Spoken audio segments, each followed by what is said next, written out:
तो आज का जो प्रैक्टिकल है वो प्रैक्टिकल ये है कि श्रेणी क्रम में प्रतिरोध के नियम को सत्यापित करना। कहने का मतलब ये है कि बहुत सारे प्रतिरोध यदि हमारे पास हैं और उन प्रतिरोधों को यदि हम श्रेणी क्रम में जोड़ देते हैं तब प्रतिरोध का नियम जो कहता है उस नियम को सत्यापित कर पाते हैं कि हम नहीं। इसका हम जो है प्रयोग करके प्रैक्टिकल करके इस चीज को सीखेंगे। सबसे पहले थ्योरी के रूप में आप जो पहले जो सिद्धांत होता है इसको जान लीजिए। मान लीजिए कि आपके पास 4 प्रतिरोध हैं, R1, R2, R3 और R4। यदि मान लीजिए कि एक R1 प्रतिरोध है, इसका कुछ ओम है, इसका प्रतिरोध, इसका भी प्रतिरोध कुछ ना कुछ है, इसका भी प्रतिरोध कुछ ना कुछ है और इसका भी प्रतिरोध जो है कुछ ना कुछ है। समझ आ रहा है सबको? अब देखेंगे तो अब जब प्रतिरोधों को श्रेणी क्रम में जब जोड़ेंगे तो हमने क्या पढ़ा था? हमने ये पढ़ा था कि यदि जब इनको श्रेणी क्रम में जोड़ देंगे तो वो कैसा बन जाएगा? ऐसा बन जाएगा कि नहीं बन जाएगा? ऐसा बन जाएगा। क्लियर? मान लीजिए कि ये प्रतिरोध R1 है, ये R2 है, R3 है और ये यदि पॉइंट ये A है और ये पॉइंट B है तो कहेगा कि इस परिपथ में RAB का मान बताइए। RAB का मान बताइए। तो RAB के लिए मैंने यहां से लेकर यहां तक का टोटल प्रतिरोध बताइए। क्योंकि ये सारे प्रतिरोध एक दूसरे के किस क्रम में जुड़े हुए हैं? हमने पढ़ा है कि R1 plus R2 plus R3 plus R4 यदि कर देंगे तो A से लेकर B तक के प्रतिरोधों का मान जो आएगा वही यहां से यहां तक का टोटल प्रतिरोध का मान होगा।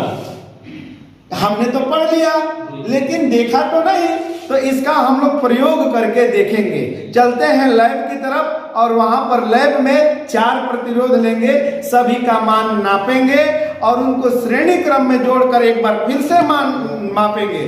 देखेंगे कि वह जो है प्रतिरोध के नियम को सत्यापित करता है कि नहीं। चलते हैं लैब की तरफ।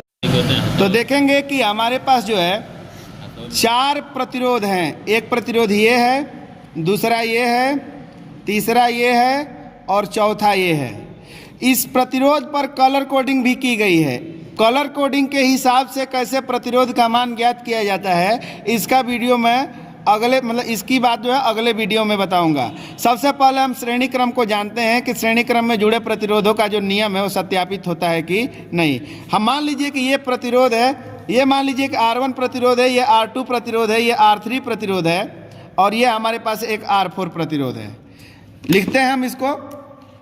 ये R1 है, ये R2 है, ये R3 है और ये हमारे पास एक R4 प्रतिरोध यहाँ पर पड़ा हुआ है। सबसे पहले इन प्रतिरोधों का मान निकालेंगे और लिखेंगे। हमारे पास एक यहाँ मल्टीमीटर है, मल्टीमीटर के हिसाब से पहले प्रतिरोध का मान यहाँ निकाल लेंगे, उसके बाद जो है वो करेंगे। सबसे पहले आप देखिए मल्टीमीटर से जो है कितना मान आता है। देखिए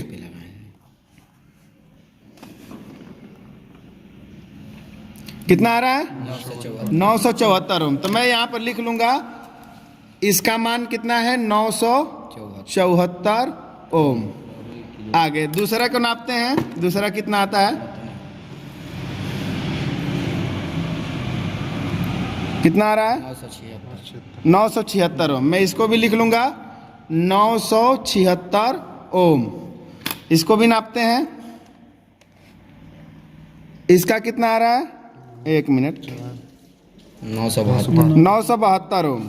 इसका लिखता हूं मैं 972 ओम। और फिर इसके बाद अब इसका नापते हैं कितना आ रहा है। कंटिन्यू यहाँ दिखाओ, करिए ना फिर। 1 मिनट। 900 रुक जाओ, हिल रहा है। 974 ओम। तो इसको लिख लेता हूं मैं 974 ओम। जब मैं इसको श्रेणी क्रम में जोड़ूंगा तो श्रेणी क्रम में जोड़ने का क्या फार्मूला होता है कि total R is equal to R1 plus R2 plus R3 plus R4। ठीक है, तो चलिए मानते हैं R1 का मान हमारे पास कितना आया है?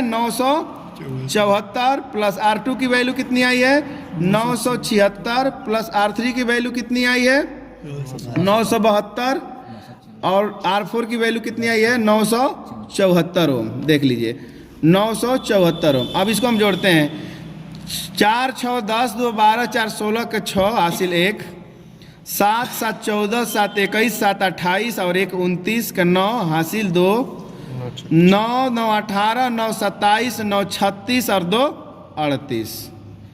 इतना ओम। ये तो मान लीजिए कि हमने सिद्धांतिक रूप से जाना।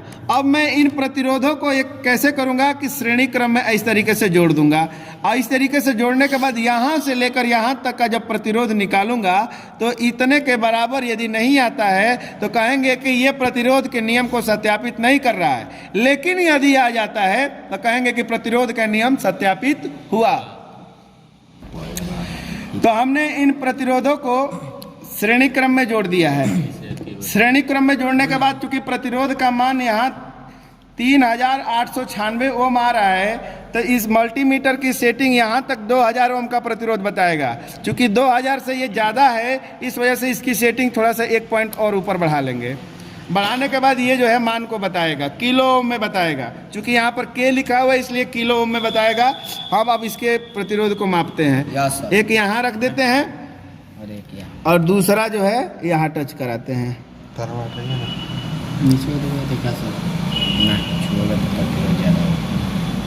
कितना आ रहा है 3.89 किलो में आ रहा है। तो हम यहाँ पर क्या करेंगे लिख देंगे यहाँ पर 3.89 किलो ओम। इस किलो ओम को जब ओम में बदलोगे तो ये हो जाएगा 3.89 गुणे 1000 ओम। जब बदलोगे तो हो जाएगा 3890 ओम। यहाँ पर 6 का जो मान का अंतर आ रहा है दोनों के बराबर में, ये मल्टीमीटर 2 ही स्थान तक बताता है। यदि 3 स्थान तक बताता तो ये 6 नंबर भी यहाँ दिख जाता। इसका मतलब ये हुआ कि श्रेणी क्रम में जब प्रतिरोधों को जोड़ा जाता है तो इस तरीके से जोड़ा जाता है। इससे सिद्ध होता है कि श्रेणी क्रम में प्रतिरोधों को जोड़ने पर जो है टोटल का ऐड जो है, टोटल का योग जो है हमको प्राप्त होता है। तो इस तरीके से हमने प्रतिरोधों का श्रेणी क्रम संयोजन के नियम को सत्यापित किया। अब अगले वीडियो में हम समांतर क्रम संयोजन का वीडियो लाएंगे। तब तक के लिए हमको दीजिए इजाज़त। धन्यवाद। जय हिंद, जय भारत।